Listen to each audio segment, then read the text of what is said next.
Polls have opened in Spain's snap election, which could result in the far right taking power for the first time since democracy was restored after General Franco's death almost 50 years ago.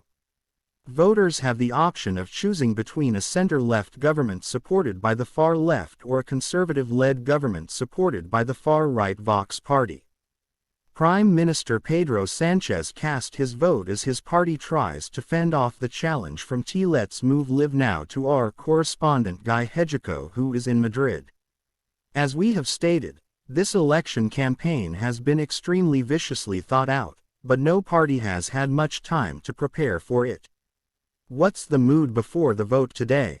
Well, silly. I think people are aware that this is an extremely unusual election that has been called in the middle of summer. That's never happened here in Spain, and there could be some consequences of that.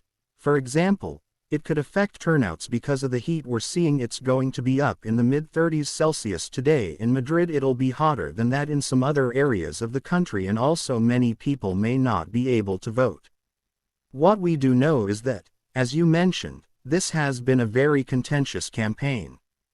Spanish politics is extremely polarized between the left and the right, and you know that has been reflected throughout the campaign, with a political left that has consistently warned against a victory for the Conservative People's Party because they claim that the People's Party falls short of a majority and that it is likely they will have to rely on the far-right box in order to win.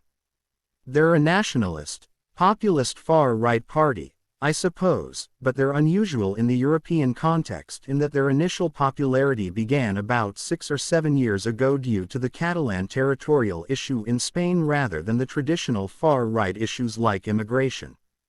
They took a very vehemently unionist stance on that issue, and it paid off for them in terms of votes. They do discuss some of the other issues that other far-right parties discuss. For example, they have been fighting against the gender reforms and gender equality reforms that this government has implemented, as well as reforms on equality for the LGBTQ community. Those are the issues that interest them, and it appears that they are interested in setting up a naval blockade around Spain's coast to stop more migrants from North Africa. I understand that a lot of postal ballots have been cast because many Spaniards are on vacation and won't be going to their usual polling places. Do you know if the postal system and electoral system are prepared to handle this unusually high number of postal ballots? We were informed that more than 2.5 million postal votes were cast, which is significantly more than usual and is due to the fact that this election was called.